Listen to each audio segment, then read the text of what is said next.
सध्या आरक्षणाच्या मागणीसाठी वेगवेगळ्या जातींकडून मोर्चे बांधणी केली जाते। आता त्याबद्दलची बातमी।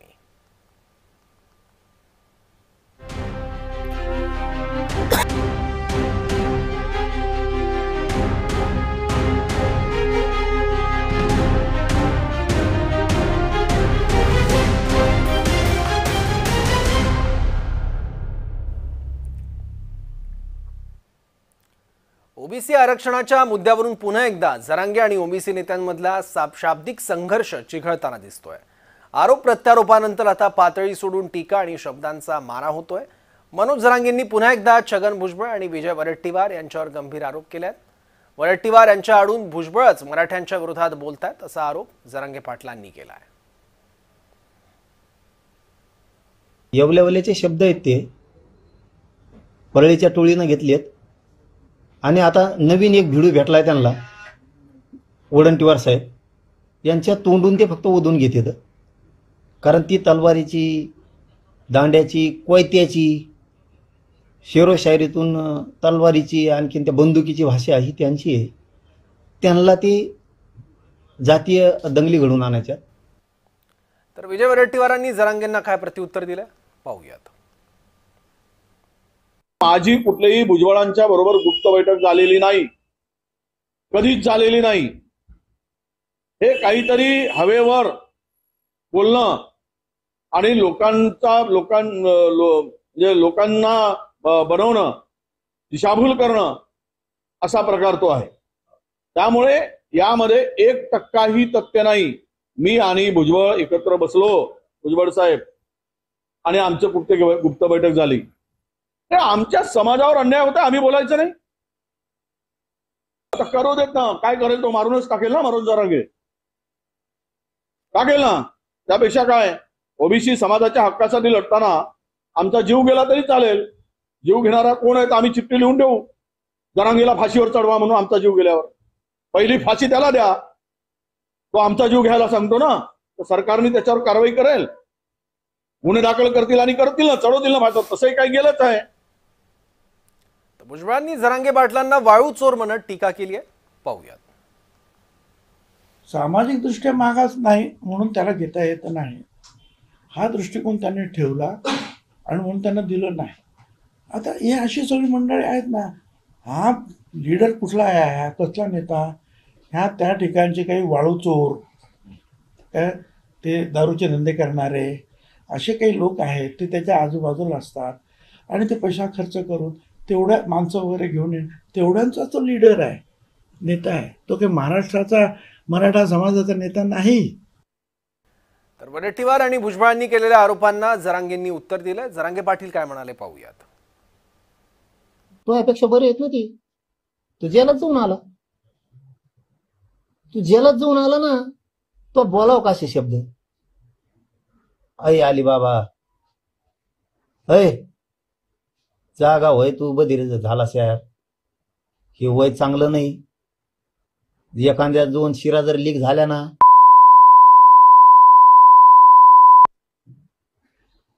तू जेलात जाऊन आला ना भाऊ, तो लोकाला सांगाव का वाळू दारू काय अमक तमक?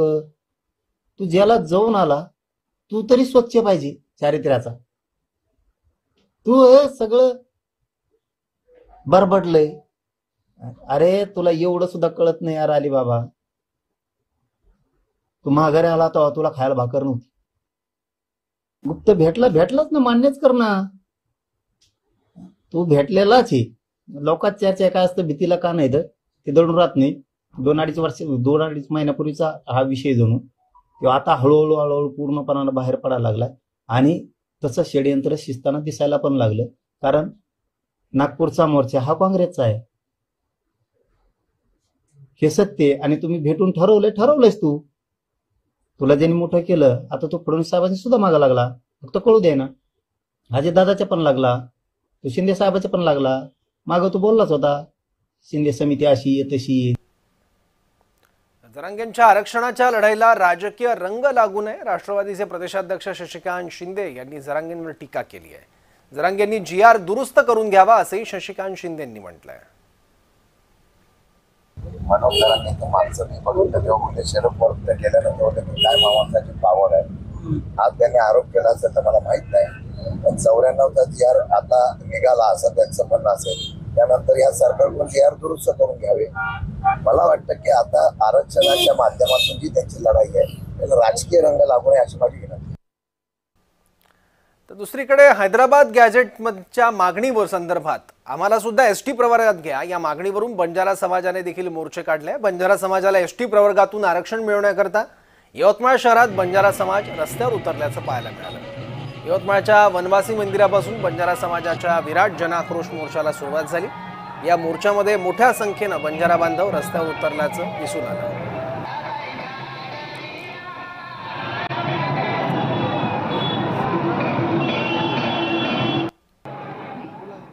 अकोल्याच्या रस्त्यांवर देखील बंजारा समाज रस्त्यावर उतरला. हैदराबाद गॅझेटनुसार एसटी प्रवर्गातून बंजारा समाजाला आरक्षण द्यावं या मुख्य मागणीसाठी आज अकोल्याच्या जिल्हाधिकारी कार्यालयावर मोर्चा धडकला.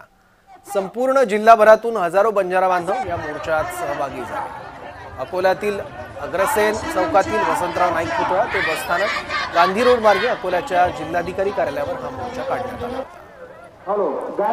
या संदर्भात आणखी माहिती जाणून घेतली आमच्या प्रतिनिधींनी. पाहूया. आरक्षणाचा मुद्दा ऐरणीवर असताना आज बंजारा समाज सुद्धा आक्रमक झालेला पाहायला मिळत आहे. आपण पाहू शकतो आहे बंजारा समाजाचा जो मोर्चा आहे तो अधिवेशन चौकातून निघालेला आहे आणि जिल्हाधिकारी कार्यालयापर्यंत त्यांनी धडक मोर्चा काढला आहे. आपण पाहू शकता या मोर्चामध्ये जे आहे महिलांचा जो आहे मोठ्या प्रमाणात सहभाग आहे आणि पारंपरिक त्यांच्या वेशभूषेमध्ये जे आहे या महिलांनी जिल्हाधिकारी कार्यालयापर्यंत धडक मोर्चा दिलेला आहे. आता जे आहे ते एकीकडे एसटी प्रवर्गात समावेश करावा या मागणीसाठी बंजारा समाजाचे मोर्चे निघत असताना त्याला आदिवासींकडून मात्र कडवा विरोध होतोय. बंजारा समाजाच्या मागणीला विरोध करण्यासाठी नांदेडमध्ये आदिवासी समाजाने मोर्चा काढला.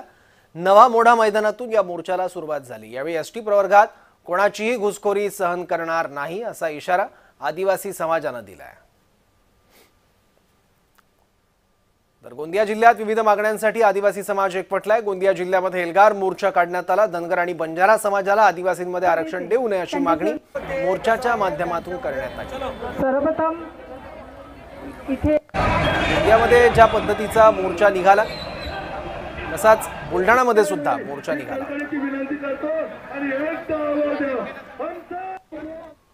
आणि याचबद्दल बोलण्यासाठी आरक्षण विषयाचे अभ्यासक डॉक्टर संजय दाभाडे आता आपल्यासोबत आहेत. दाभाडे सर, आपण बघतो की प्रत्येक जात ही एकमेकांच्या विरोधात आरक्षणाच्या मागणीसाठी उभी राहते. म्हणजे मोर्चा काढायचा आणि मग त्याला काउंटर म्हणून एक प्रतिमोर्चा काढायचा आणि त्यांच्या मागण्यांचा विरोध करायचा.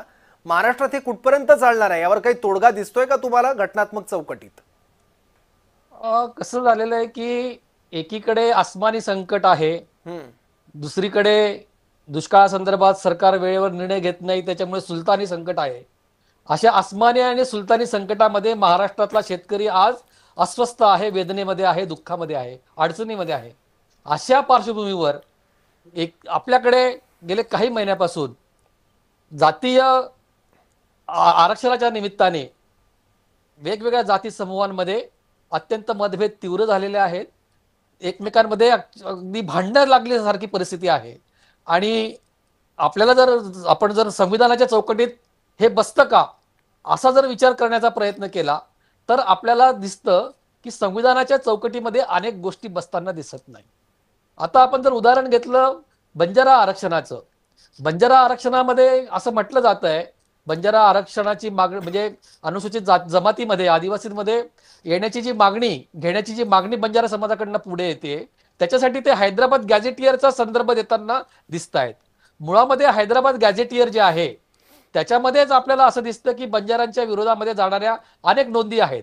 म्हणजे त्या हैदराबाद गॅझेटियरमध्ये असं म्हटलेलं आहे की बंजारा जात ही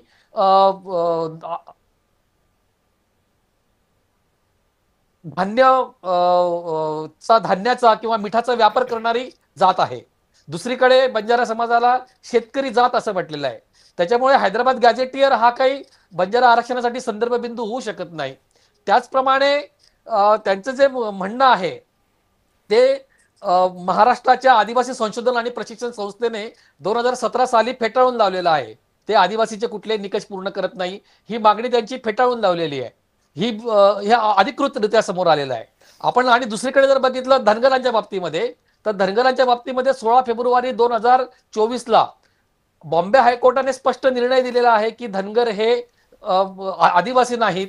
जी एंट्री महाराष्ट्राच्या यादीमध्ये आहे ओरॉन कॉमा धांगड 36 क्रमांकावरची, ती एंट्री म्हणजे धनगरांसाठी नाही, हे बॉम्बे हायकोर्टाने सांगितलं. आणि सर्वोच्च न्यायालयाने सुद्धा धनगर समाजाची याचिका ही फेटाळून लावलेली आहे. त्याच्यामुळे संविधानाच्या चौकटीमध्ये या समाजाच्या मागण्या आपल्याला कुठेही बसताना दिसत नाही. परंतु केवळ नेते मंडळी जे आहेत ते अतिशय चुकीच्या पद्धतीने राजकारण करत आपापल्या समाजाची दिशाभूल करताना दिसत आहेत. आणि त्यामुळे कारण नसताना केवळ राजकीय महत्वाकांक्षेपोटी हे घडतंय आणि दोन समाजांमध्ये कारण नसताना झुंज लावण्याचा हा प्रयत्न होतोय. याला कुठलाही संविधानिक आधार आहे असं आपल्याला दिसत नाही. ठीक आहे, आता हे मोर्चांचं वादळ, आरक्षणाच्या मागण्या नेमक्या कोणत्या दिशेने जातात हे बघावं लागेल आणि सामाजिक दुभंग किंवा सामाजिक दरी निर्माण होणार नाही हा प्रयत्न सगळे नेते आणि सर्व समाज जाती समूह घेतील अशी अपेक्षा आपण करूयात. आणि धन्यवाद सर, आपण हा विषय आमच्यापर्यंत सोप्या भाषेत पोहोचवलात त्यासाठी. यासह JM विशेषमध्ये इथेच थांबूयात. पाहत राहा जय महाराष्ट्र.